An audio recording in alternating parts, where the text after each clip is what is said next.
The most engaging, impactful, informative, and entertaining talk show ever.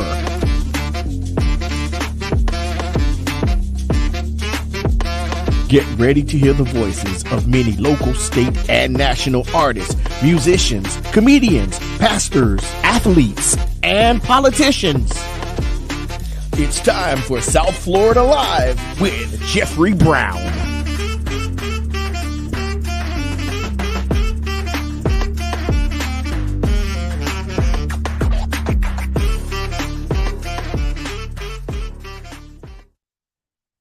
All right. Hey, good evening, everyone. Good evening, everyone. I hope everyone is locked in, tuned in. Come on in. Listen, I always start, this is the day that the Lord has made. We will rejoice and be glad in it. And listen, I hope everyone have enjoyed their day, had a wonderful day at work, or you was off. I hope your day was wonderful and it was a blessed day.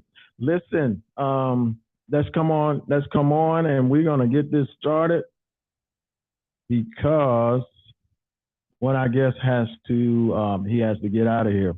So let's not prolong this. You know what to do. Come on, those on Facebook. That's good. Come on, let's go. Let's like and share. Facebook people, my family on Facebook. Hey, listen, let's tag at least 10 people. Let's tag 10 tonight. Let's tag 10 and let them know that the South Florida Live Show is on.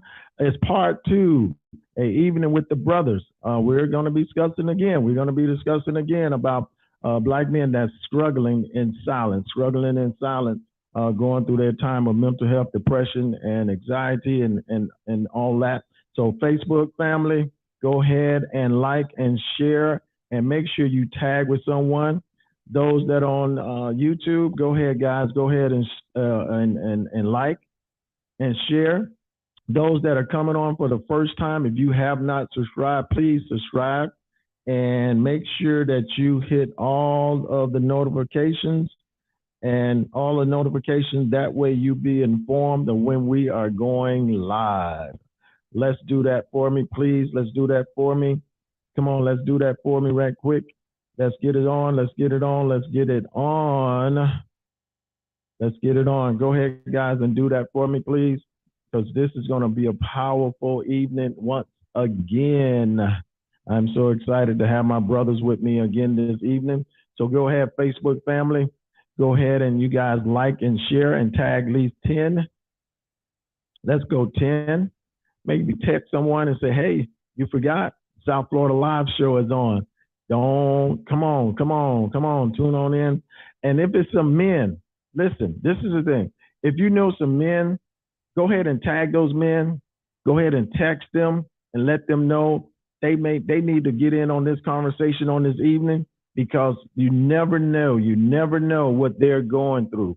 I told a group of guys the other day, I was in a setting the other day, and I told them, hey, listen, I'm going to challenge every man that know another man that you have his number and you can reach out and call him every now and then, every 2 weeks or whatever. Reach out to him, call them, check on them, make sure they're okay, because sometimes we do things in silence and we'll get quiet and we never know what that brother is going through and what trials and tribulations that he is going through. Because I said one time I was talking about faith, and I told him that the first 10 days of the new year, I know I was going through some trials and tribulations, some ups and downs, and I won't take it for granted that I was the only one. There was others, but I just made mine more known than others. I wasn't silent about it. So hey, listen, let's reach out to these brothers and let's do that. If you will, come on, guys, go ahead and do that, and let's come on and let's get this conversation started. Hey, listen, I always appreciate everyone that tune in to the South Florida Live Show. I really appreciate you. I love you. I love you guys. I thank you for coming in, because you didn't have to. It's a Monday. You can be resting and chilling. But those that come on, I really appreciate you. Those that have donated, had sown a seed into this show, I really thank you and appreciate you. Those that haven't, pray about it and be a blessing to this show, because there's some other things that we need to do digitally that we want to upgrade, do some upgrades to make things a little better for you. So go ahead and do that if you don't mind, and I really would appreciate it. Listen, once again, thank you for tuning in. We're going to jump right into it. We're going to get into this evening. And I'm going to introduce our guests that are coming on. Listen, our first guest that's coming on is going to join me. I've been knowing him quite a while, and it's been a pleasure knowing him. He used to let me, he used to be kind to me back in the day and used to let me play for his group, Genesis, sometime. And he even was real nice to me one time. He even had me on a recording. I was like, me? Really? Little me? And I ain't playing like that. But he was so kind, always been kind to me. And I told him I don't have many friends, but I include him in my circle of friends. And that's the one and only, the legendary overseer Melvin Dawson. He is the founder of Cathedral of Praise down south. And my brother, welcome to the South Florida Live Show. Evening with the brothers. I appreciate you coming on and joining me on this evening. How's everything going? Everything is well. Thank you so much, Jeff Brown. I appreciate it. Everybody knows in South Florida who's a musician knows that your nickname was always the Pocket Man. So, hey, we always love you to play. We know it ain't going to get too busy. It's going to be right in the pocket, and that's where it is. Yes, sir. Man, I'm so glad to be back on the show again. I was excited about before, and I know tonight is going to be another great time of discussion. Hopefully to help men and to help everyone, but especially to help brothers. Right. That's why I reached out to those that are coming on to reach another brother, even our ladies, because we had quite a few of the ladies, and they were making comments that they had learned so much. Matter of fact, I had some text me and inbox me and say, "Hey, you guys got to do it again." I even had some brothers that were saying that we need to do a seminar or workshop on this. So we're going to work on that and see if we can make that happen. I know you guys' schedule is tight, a very busy schedule, but the Lord's going to allow us to do it. He's going to let us do it. He's going to let us do it. This is serious business, so we got to do it. We got to do it. Yes, sir. Yes, sir. I mean, well, we're going to get into it when we come on. Hey, this next young man, listen, this is my brother from another mother for sure. We've been knowing each other, man, for a long time. We came up in Church of God together, musicians. It used to be if he wasn't here in Miami, I was in Orlando, and and we'll leave the other stuff alone. We're gonna have a talk about that. Me and him are gonna come on. We're gonna have a talk, maybe share some things with you guys. But listen, I'm so honored to have Pastor Mike with us on this evening. He is the pastor of the Movement Church in Orlando, Florida. My brother, welcome. My brother. Jeff is he's almost exclusively inspired me to turn my life over to Jesus Christ. That's not how you always tell it, but we're gonna go with that today. We gotta inspire each other. How about that? Hey guys, listen, it's always an honor to have you guys with me to join us. Pastor Sazier had some things that came up, so he wasn't able to be with us on this evening. So we're praying for him. So listen, let's dive right into it, because we had a wonderful time the last time, and we talked about some things about these men suffering in silence. And the thing that most of the comments was that everyone was so transparent on their struggles and what they had gone through, and how you got through it. So that was the thing, and that's something that I always like to be transparent and be true, because people, we can throw the word and we can throw the Bible, but sometimes people just want the realness. I hear the word, I got that, but actually, what did you do and how did you get through it? So listen, let's start off with this one. because I wanted to go to this the last time, but we didn't get a chance to get to it. How can we silence the stigma? How can we silence this stigma of, I'm gonna read it because Logan Wilson said, he said that he specializes in treating of black men. He said this, and I quote, he said, many still believe that there's no need to go and sit on a stranger's couch when they can find what they need in the safety and the comfort of a pew or in prayer with the pastor. How can we if that's true, is that where we are in this time? If not, how can we silence that stigma? Let's go to I'm gonna throw that right now. I'm gonna start with Overseer Dawson on that one. That's a great question, stemming from that comment, Jeff. I think, let me go around the corner to answer the question. I think what we have to do is take off the stigmatism of laying on the couch. See, when you lay on the couch, the stigmatism is you crazy.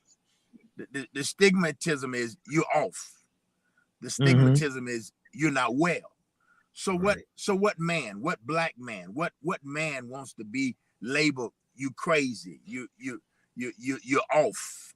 And so I think we have to change the stigmatism of therapy first, right?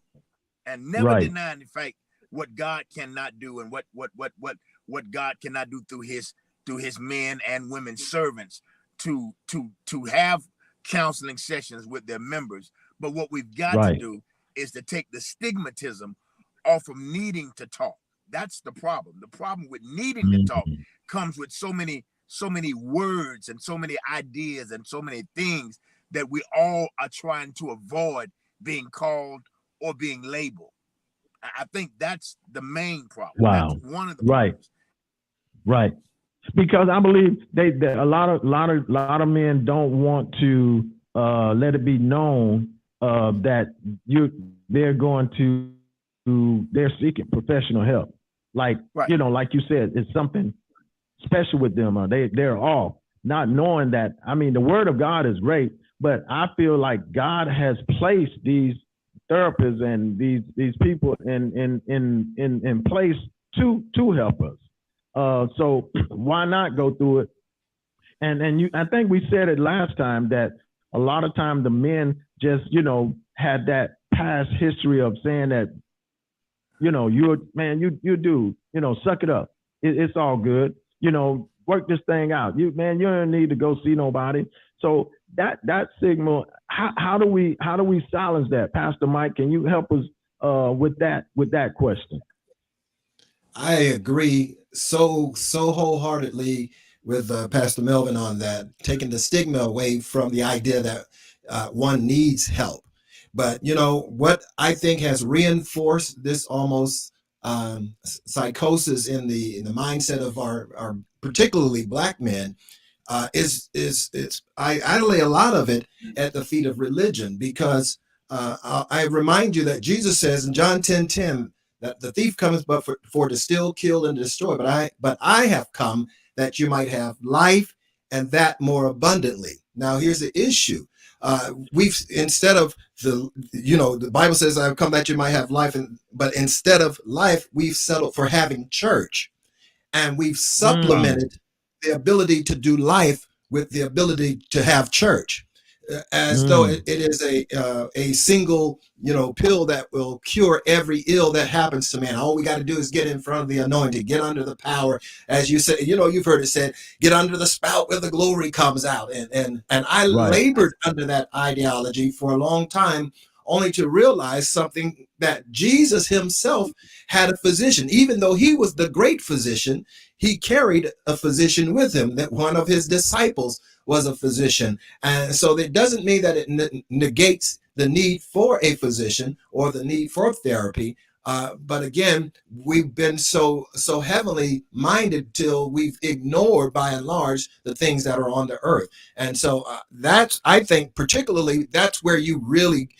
I think it's the ground floor, it's the grassroots for reaching the black man, even though by and large he doesn't go to church. But I think he doesn't go to church because by and large he doesn't relate to the things in the church. And, every time you hear most preachers preach, present company not included, but most of the time it carries almost feminine overlay.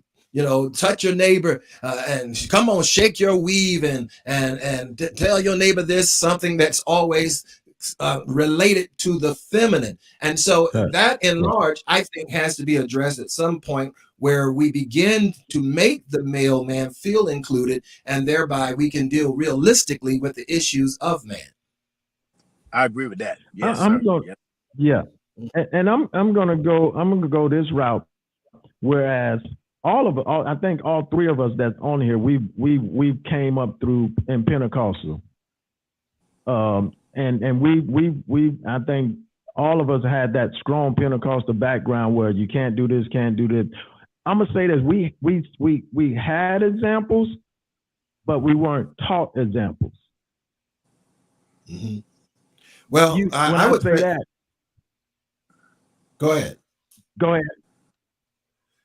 Well, what I was going to say is, ahead, for my personal experience, and I think this is by and large post civil rights movement, you start to see a decline of the black man in the church, because it became more, shall I say, more effeminate, and it became more directed towards women more so than men, for whatever reason, whatever the cause may be. But that's one of the, I think, the underlying realities of the black church, and I've been preparing myself, because Black History starts in a couple days, and I'm like, there's some real issues I think that we really need to take a deeper look at when it concerns our history, because when we don't recognize our history, our past has a way of impacting our present and our future. And as Martin Luther King says, if you don't know where you come from, you'll wind up ending up right there again, over and over again. So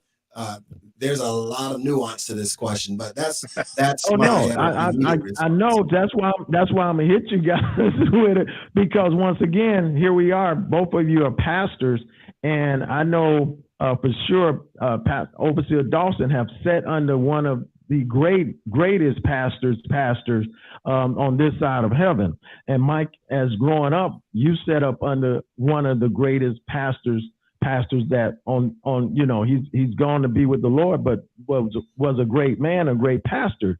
But right. We saw them pastor, we watched them pastor, but a lot of things we didn't see behind the scene. I don't know if Overseer Dawson, if Bishop shared with you some of his downs, some of his points, some of his pains behind the scene, but was there any time where that, as I'm gonna say, pastor mentor, you were engaged, or they share with you some of those moments of them struggling, or depression times, or anxiety, or that area? And of course, you're talking about my mentor, the one and only Bishop Dr. C.E. Glover, and yes, sir. And praise be God, he did show me some of the vulnerability of ministry and some of the struggles that we go through, and a lot of times it was birthed just out of pain and the frustration of having to always show the best on the outside and not having someone you could talk to and vent with. And I think the one thing that he taught me or shared with me that I learned from him is that you got to have a friend. In his day, he had, and I think both of them are going to be with the Lord now, but he had Pastor McRae, he had Pastor Tom Diamond. They were the best of friends, and they could hobnob from the religious level to the common level, and that's what helped all three of those men be as successful as they were, starting out in Daytona together, and then moving on to other places in the state of Florida. But Dr. Glover always let me know that you got to be real. You can't put on a facade. You cannot just act like all is well when all isn't. He would say some days, I don't want to be in this pulpit, just like y'all don't want to see me. I don't want to see y'all either. It's like that, because that's just how life is. And even in answering this, let me go back to something else. When we originally started your first question, and we was talking about the stigmatism. One of the things that I learned from Dr. Glover is that when it comes to men, watch this. It's all types of help we're slow at getting. We're the last to go to the dentist. I mean, the tooth got to be almost coming out and giving us a migraine before we go to the dentist. We're the last to go to the doctor. I mean, we got to almost be crippled before we go to the doctor. We're the last to go to the hospital. So anything that has to do with a man needing help has some taboos and scars to it. So it's not just the mental thing. I think the mental thing is the greatest, but I'll be the first to admit that my wife will probably go to the doctor 9 times before I go once. She'll go to the dentist 13 times before I go one time, and I know my tooth in the back is cracked. You know what I'm saying? It's something about being a man that makes you not want to go under that subjection of now being out of control. That's the issue. My Pastor Norman, men don't like to be out of control on anything. Yeah, this is true. And I agree 100% on that, because I'm right there with you. If it ain't broke, don't fix it. That's kind of the mindset I've lived, like you mentioned, and I'm guilty of that. And while you were talking, I was thinking to myself, maybe, quite possibly, maybe, perhaps, I'm in some level, in some form of denial, or not willing to face up the fact that if I can't control it, then I don't want to have any part with it. And, I just came through a bout with cancer, and I have to shake my head, because my doctor, who I go to see maybe only when my wife goes to see her, and I happen to drop her off, she said, well, let me see you while you're here. And I was like, okay, since I'm here. And that's the only way I discovered my PSAs were elevated. And she says, you might want to go look into that. I said, sure. Got it, doc. I'm on my way. Left that doctor's office, and 3 months later, she called to find out, did you ever go to check on your PSA? And I said, I repent. I had to hang my head in shame, because I had not. And so eventually, I acquiesced to her request, went to see the doctor, and sure enough, PSAs were elevated to such a degree that I was discovered with prostate cancer. And so this is, and even in the face of cancer, I was still a little somewhat, well, I don't feel cancer. I don't feel like cancer. So, so that it's just, I don't know. Maybe I'm in in that number of men who just refuse to acquiesce and do the things necessary to keep him healthy.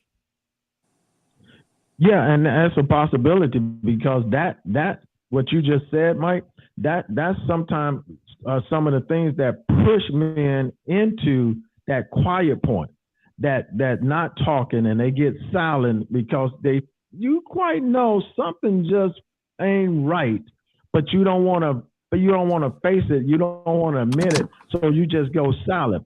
I was in a group of some men one Saturday, and there was a conversation about, and it was a question was asked, if when God, you were asking something, you wanted something, and God did not fulfill it, and He didn't do it for you, and you were just in a tough place. How did you feel? Were you angry with God, or how did you feel about it? And some guys were honest. They were like, man, it happened and I got angry. One guy say, this drunk driver took my daughter. I was angry at God because I was asking why my daughter? Why me? And then you had some that was like, I wasn't too angry, but I did question it. And then you had some that was saying, and 3 of them said this, when they're dealing with that, they just get quiet. They just go to silent mode. And that told me that, and I told them later, I say, see, that's the thing. You do that quiet and you think it's a spiritual thing, but you don't know that's something that you become used to. You start doing that, and that's just a tell sign that that's what you do with all your problems. It's just not the Christian problem, just not that spiritual problem, but all your problems. It's just a normal thing that you get quiet. Even in our marriages, we do that sometimes. You know, men will, the wife wants to talk about it, and we just go quiet, and the next thing you know, it just builds up more stuff because we didn't deal with it. We just want to back away and be non-confrontational. I understand that, but sometimes if we don't talk about it, we'll never fix it. And that's just the nature of the beast for men, and God knows we got to stop that beast. Yeah. The whole idea. I was going to say the whole idea is that again, we left with this. I think the last time we were talking, we left off with masculinity and dealing with the topic or the issue of masculinity. And so at some point, I don't know where it starts, maybe at childhood, but at some point we have to revisit or perhaps redefine what masculinity is, because now we're living in an age and a stage in life where identity is at the forefront. The identity has never been challenged in the way that it has been in these recent years. It's unprecedented that people are trying to rediscover and discover themselves. And so, again, that's why I said earlier, this is a very nuanced topic, because there's so many elements that play into it that has created the persona that we have in terms of our male men. But there's no other group in the world, I think, that has been more attacked, perhaps, than the Black man. And I'm not saying it because I'm prepping for Black History Month. The receipts prove it. We've got the receipts to show that we've been the most oppressed, the most dominated, the most humiliated. We look at our history, and I think that we're still dealing with that. Because if you can go to Iraq for 30 days and come back with post-traumatic stress disorder off 30 days, think about 300 to 400 years of stress. And how do we deal with it? That's the question. Right. Listen, here we are again, and I'm gonna bring this up, and I said I was about to do it earlier, but now here we are, as Black men, we already have enough that's on us. When we're out there in society, I don't know about you guys. I don't know if you guys have testified to this. Have you ever when you've been stopped by the police and the blue lights were on you, and when you pulled over, you just your heart started beating. You were probably in the right, but for some strange reason, you just got anxiety and started getting excited about it. Now here it is in Memphis. Here now, not only we have to be concerned of being stopped by white police, now we got to worry about being stopped by the Black police. Yeah. Because now we don't know what we're going to get from them now. So now here we are. We already, got a lot going on. We already worrying about, the clear people stopping us. And now we got to worry about the people stopping us. And the clear people, I say clear people because I'm the white. I'm with you. But now you got to worry about them stopping you and pulling you out your car and beating you to death. That's more. And what's so sad, of course, this is just one of the most tragic things to happen when now it's our own race. But since we're talking about the pressures of men, and I ain't justifying them because they need every penalty and punishment that they're gonna get. But who knows what's in the struggle of a Black officer to have to prove he's more blue than Black. And again, not justifying it. But who knows who knows what Fit in. his superiors are looking at when it comes to them versus looking at the clear brothers. You know what I'm saying? So who knows? Who knows what Exactly. this whole ordeal was about? Who knows what's Right. on their mind? Because when we see the video, it's like nobody in their right mind could be doing this to anybody, to any color, to any race. To some of this stuff was just blatantly wrong in every sense of the word. So what's going on in their minds? Is there pressure for them being black and being blue? Is there pressure? Is there something they got to prove among themselves? Is there something that says, well, one did it, I can't check it out. I'm with my brothers. I can't. Who knows? But only God, and I pray that justice is served. But who even knows what was going on in their mind? Yeah, because there's a brotherhood of blue. So like you say, Pastor, that's true. You never know what was going on there. There's pressure on both sides. Yeah. And Pastor again, I hate to keep bringing this up, but it bears repeating that historically speaking, I believe, particularly when you're talking about the police, there has historically been a kind of a subculture within the police, the ranks of the police. Because blacks have only been allowed to join the ranks of police for a short period of time. And for a long time, that was the one thing we as blacks had to run from. Protect and serve didn't include us. All men are created equal all men are created equal by their God. That didn't include us, And so this is something that has very deep roots and very psychological effect that I think you can't just shout it out. You can't just praise break it out. It's something that has to be dealt with. Absolutely. Has to be dealt with. Listen, we now, like I said, I have these pastors on this evening, so I'm going to hit these pastors with some pastors, because if we all remember, there was a season at one time where we were losing pastors left and right. One committed to it, and then like the next week there was another one, and then the next week there was another one, or the next week there was two, and within 2 weeks. That was a serious moment. Listen. So as a pastor, so I want to direct this to my pastors, that what you think? What do you think? What are some of the struggles and pain of a 21st century pastor that will cause stress, depression, mental health challenges, and even suicide? What are some of the struggles? What are some of the struggles that I know pastors go through? I've served as a great pastor, my bishop, for a number of years, and been around him for over about 35, 40 years.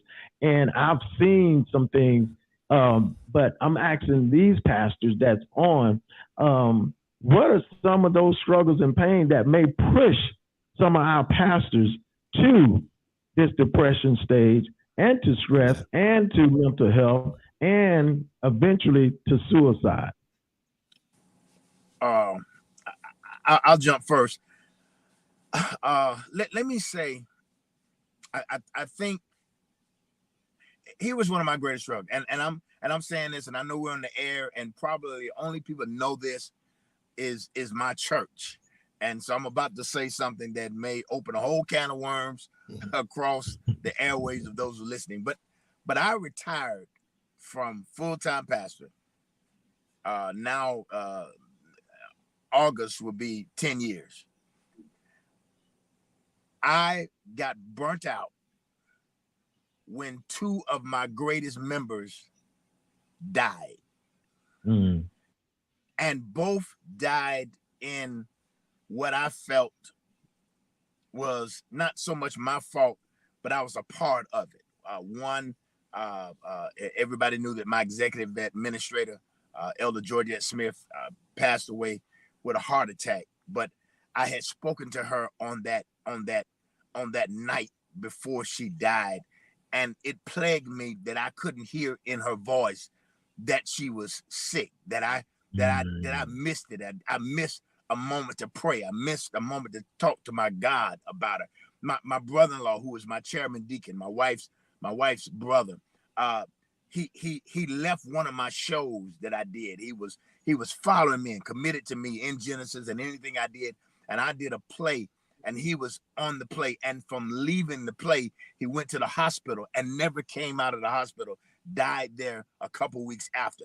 That thing plagued me so much. I got so burnt out that I couldn't do it anymore, and I retired. I asked my wife to take over the church, and from May to August, I prepared my church for the transition, and then I opted out. Since that time, I've pastored a couple more times, but being the pastor of the cathedral, I could not take it any longer because two of my strongest supporters had passed away, and here's the reason: because pastors are forced to know the answers. And so when we don't know the answers, it takes on a different dynamic for us than it does for other folk.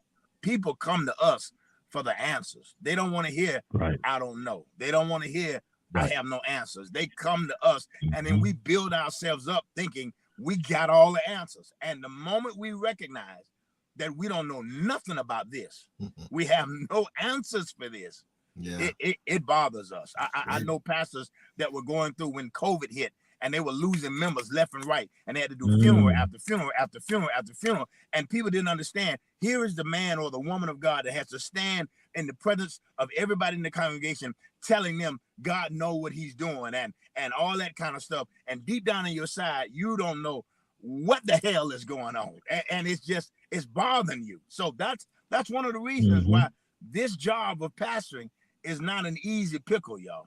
Yeah.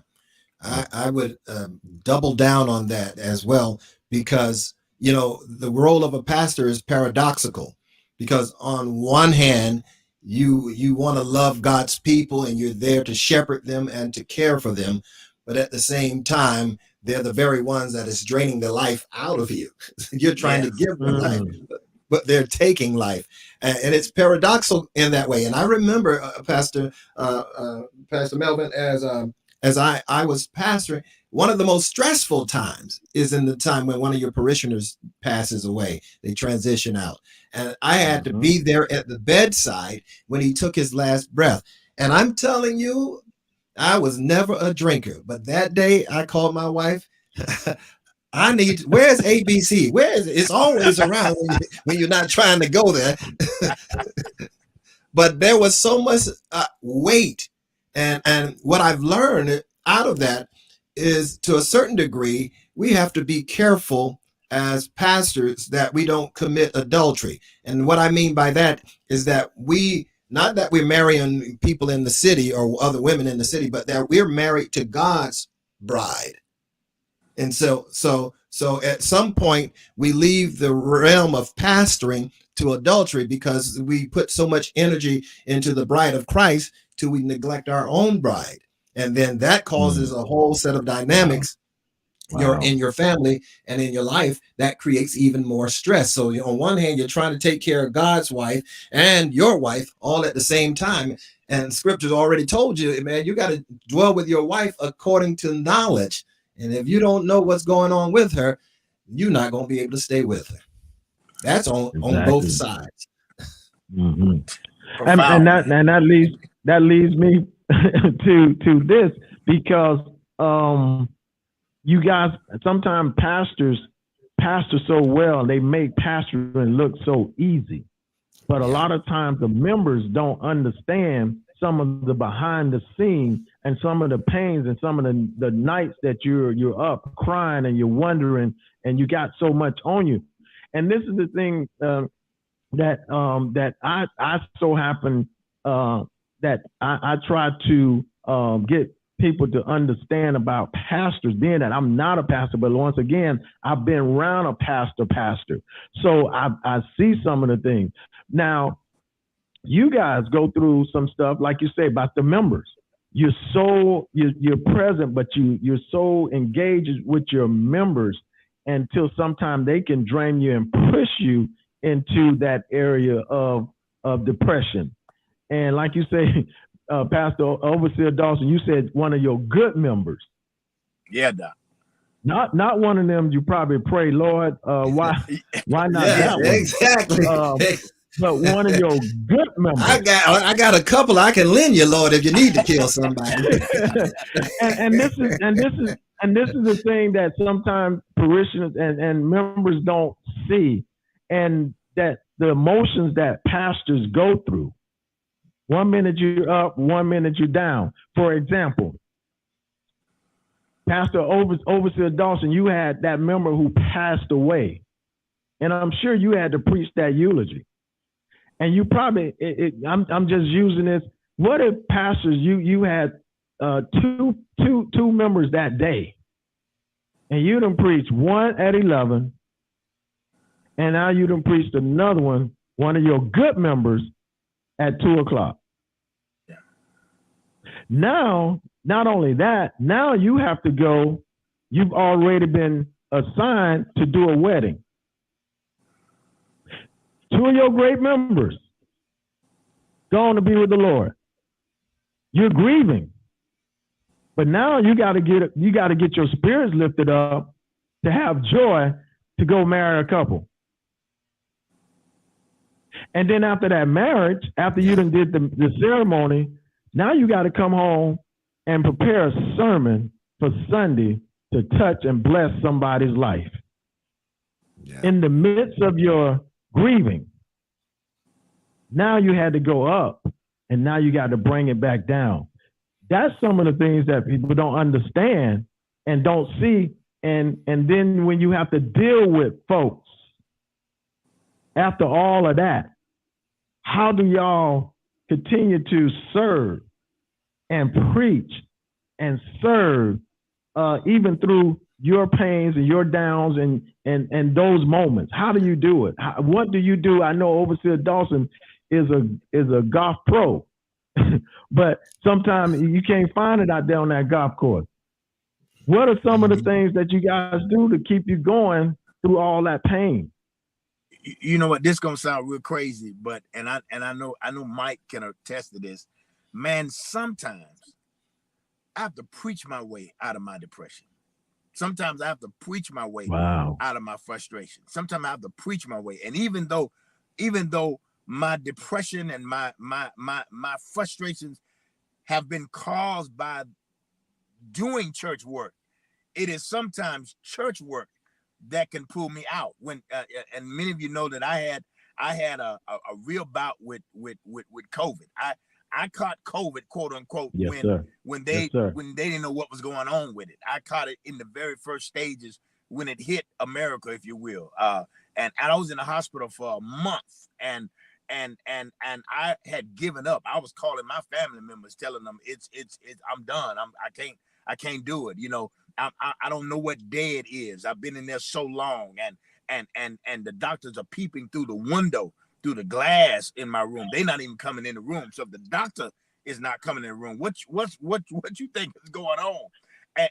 And just about the time that I give up, it is the word of God that kind of strengthens you. I'm in the process of writing a book that prayer is more than poetry, because before COVID and before my congestive heart failure in 2017, I could pray pretty prayers.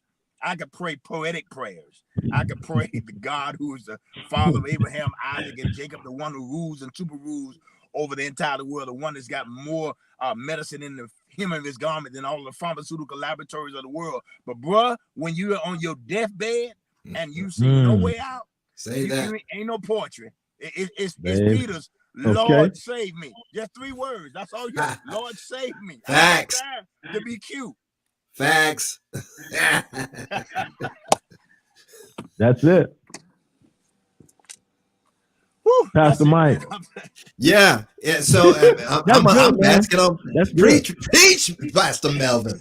Good God. I'm over here getting delivered. But, you know, I think, and on a practical level, now, you know, again, I think like Pastor Melvin and so many other pastors, we make it look so easy because to every gift there is a grace.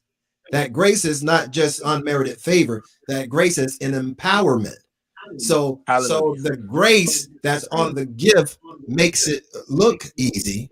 It doesn't necessarily exempt us from the pain, but it gives us a certain tenacity to plow through it and to do it and get done what needs to be done. And some misinterpret that as being superheroes. And so, but I like the church that we're pastoring now. One of the members came to me as we were starting it up, and he says, as pastor, we're going to require that you have annual checkups. We're going to require that you take annual vacations, and because we want everything that's in you, that's for us. We want it to be able to come out, and we don't want anything physical or emotional to hinder that from happening. So I think that as we start, as lay people and people in the pews, allow the pastor to be human and give him space to get away, to unwind, to let his hair down, or the hair that he used to have in my case, let it down, and just I take my PlayStation with me where if I'm going, so I'm turn my phone off and just kick back, because it's necessary to refuel in order to be able to pour out again. Yeah, and that's on it right there. That's on it. Both of you guys, y'all really hit it. And this is a great thing about it, that you guys are being so open and transparent. Like, I don't have the answers. I don't know it all, and it ain't all. But this is what you guys. And I pray for pastors. I pray for pastors all the time, because I know the struggles, I know the ups, and I know the downs. And I'm one of y'all advocates that that really support y'all and really pray. And I'll go off on folks that be like, oh, and the pastor, hey, wait a minute, no, stop. Let me show you something. Let me teach you a little something, because sometimes they forget. Yeah, but pastors, a lot of times we can be, and sometimes we could be psychotic, because there's a certain love and devotion we have for our people that while we want to get away from them, but while we are away from them, the first thing we're going to pick up that phone, let me check on, yeah, how's Sally doing? She all right? Right. Did y'all make sure you took care of this and that? Oh, okay. All right. And so, that's more importantly why we have to give pastors the space and place to be human. Exactly. Absolutely. That's why and people sometimes forget that pastors are human, and and just like we may need some breaks and get away, so do pastors. It's like this: a lot of folks that's working on their job, they don't take their vacation, and they're gonna get away. And most of the time, when they get away, they're not calling back to that job and see if everything is going well. But Pastor Mike, you said it. Sometimes pastors just so locked in and want to have the best for their members until they're going to be calling. You off for 2 weeks. The first 3 days, you may get through it. We bumped that up to 2 more weeks. Sorry. the fourth day, you call in the office. You call in the office because you need to make sure everything is on the up and up. Listen, we're at this close. Now I'm gonna give you guys each 5 minutes to look in the camera, focus on some man and some pastor that may be listening, and just speak to them, because like I said, I know Pastor Dawson I know his story. I know my brother Mike's story. And I know Overseer Dawson, he's the golf pro. He's gonna get out there Overseer, at least 3 days out of the week. You're gonna get out there. At least three. Sir. So that's your getaway, but somebody else may not have that getaway. And I've always been taught you must have balance. So you guys talk to some pastor that's out there that may need to hear, that struggling and going through, that may need some hope right now. Let me say this to those who might be listening. Uh, of course, I back what Jeff is saying. You got to have an outlet, but even more than an outlet, you got to have a reason to live. You whether it's your wife, whether it's your kids, whether it's your family, whether it's because you on a diet and you saw a suit you want to wear next week or next month or next year. You got to have a reason to live. You got to make sure that you never let yourself get so down that you forget why living is important. And that's the one thing. When as I said, COVID was getting me and getting the best of me, and I was ready to give up. I started calling my family, and I got to my daughter. I called my daughter, who's a second grade teacher in Hartford, Connecticut, and I called her and I said, and her nickname has always been Baby Cakes. I said, Baby Cakes, Daddy tired, and I just want you to know you can make it without me. I've given you everything you need to make it in this world.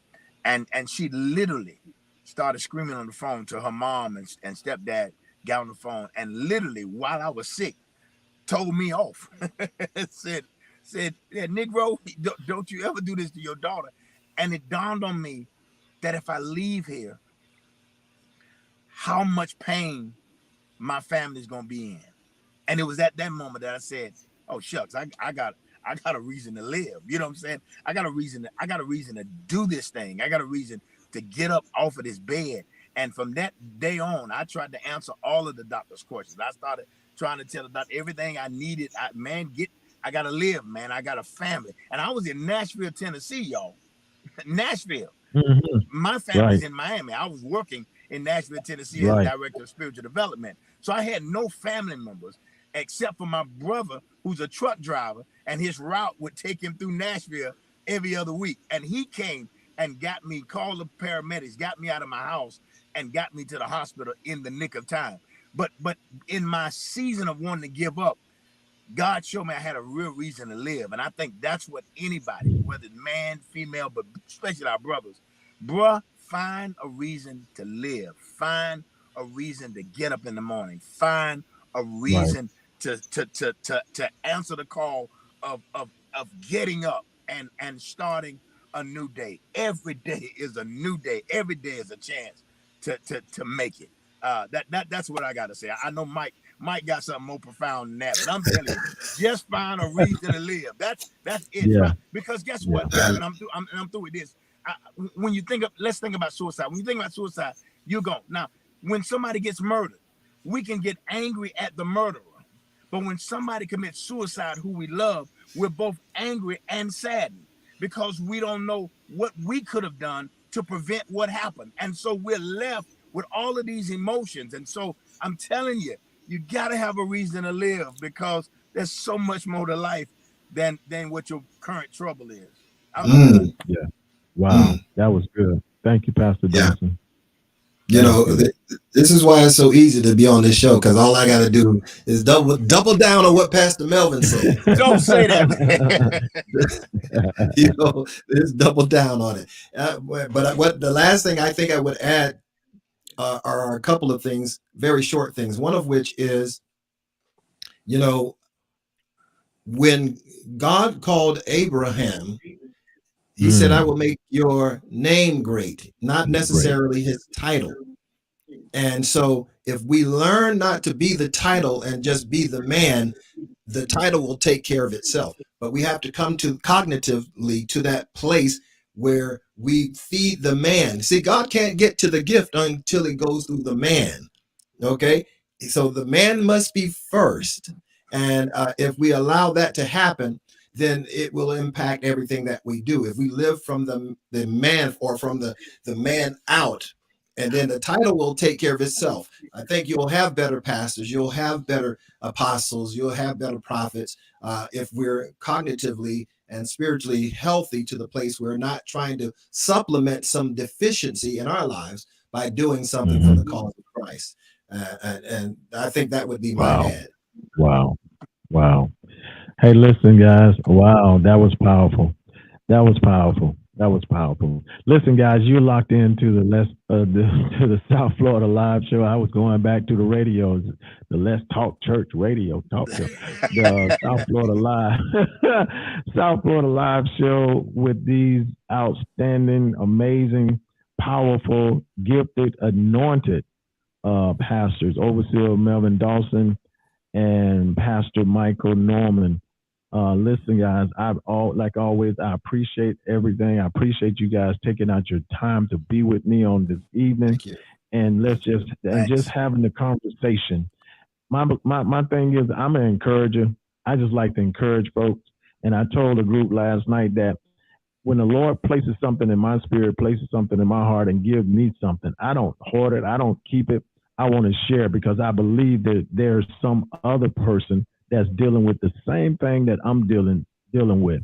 So if I can help somebody along this way, then my living is not in vain. So listen, I just want to be that voice and bring people on. That's why man, listen, I'm so thankful. I'm so thankful because they both are powerful men of God, and they can be somewhere else doing something else. Matter of fact, I got to let Pastor Overseer Dawson leave because he has to get into rehearsal, man. Thank you. Thank you, Overseer. I appreciate it for you taking out your time. Pastor Overseer, love you, man. Good seeing you, Mike. Listen, I love you too, man. Those that are locked in, guys, I thank you. I thank you for those that are making comments. And I appreciate it. That let me know that you guys are tuned in. Hey, listen, it's been great. Once again, I want to thank those that sowed a seed and was a blessing to this show. And Pastor Dawson, Overseer Dawson, thank you. I saw it. I appreciate that. That just bless us, because there's some other things that we want to do, and we know, this show is on point, is on the one, but it's not cheap. And there's some other stuff that we want to do to make this show even better for you. So those that in your heart, pray about it. If the Lord allow you to just bless us, go ahead and bless us, and we'll really appreciate it. And those that are tuned in, I love you. I appreciate everyone that's tuned in. And as I leave you, I always say, I'll pray for you and you pray for me. And guess what we're going to do? We're going to watch God just fix and change this thing. So stay tuned, stay locked. There's some stuff that's on the way that we're going to do later on. So God bless you. God keep you is my prayer. Email your idea for show topics to the South Florida Live Show at gmail.com. Thank you for tuning in to South Florida Live with your host, Jeffrey Brown.